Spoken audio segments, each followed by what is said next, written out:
You've just entered the theater of an alien sky. If the words and images seem strange to you, there's a reason for this. Our world was once a vastly different place. To experience this won't hurt you, and there is nothing to fear.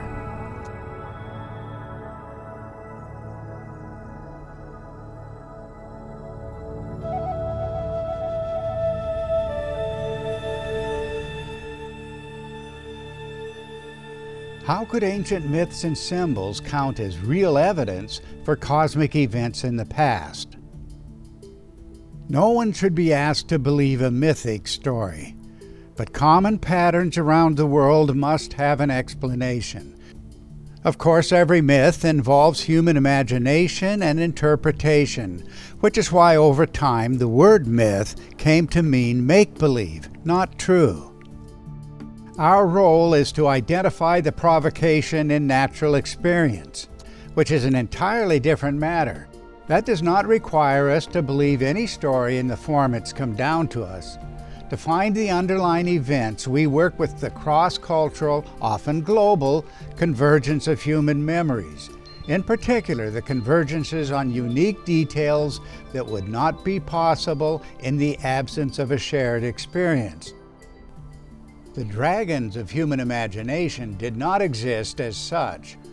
But why would we choose to ignore the extraordinary events that are required to explain the global similarities?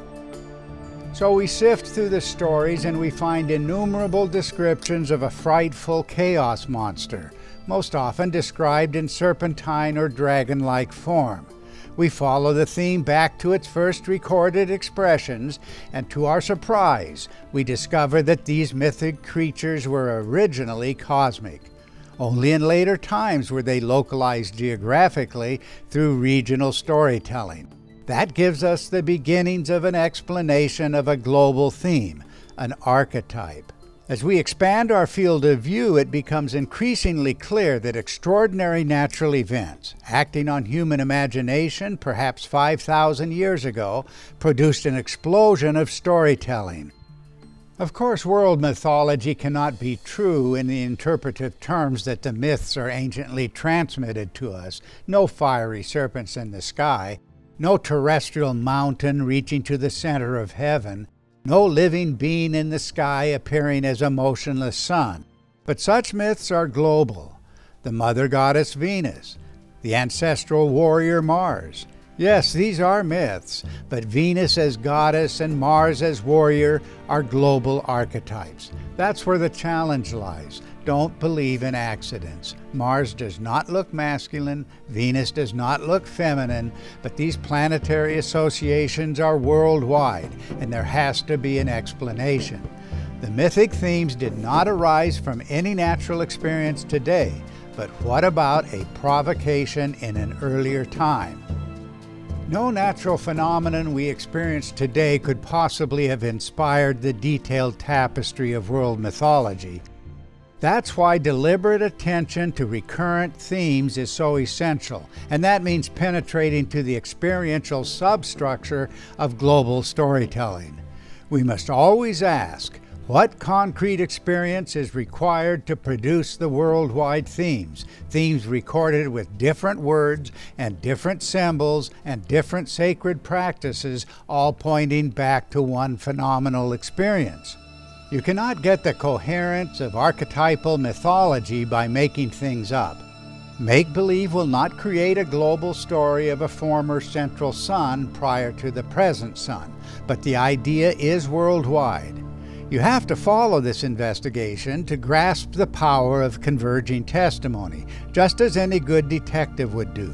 All of the mythic archetypes are inseparably connected to each other. There is not a single global theme that stands in isolation from the other themes. Hundreds of cross-cultural themes are all part of the tapestry of world mythology. Of course, the surface of storytelling is cluttered with localized contradictions, but there is a discernible substructure that is entirely unified. It's this substructure of human memory that assures us of a globally shared experience.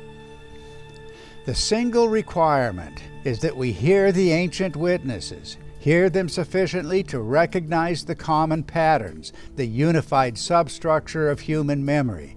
And that's what our study of the ancient cultures is about. One story told around the world, fully coherent, directing our attention to a profound human experience that continues to echo around us in 1,000 different ways. Humanity can only be helped by bringing the human experience and the celestial provocation into the light of day.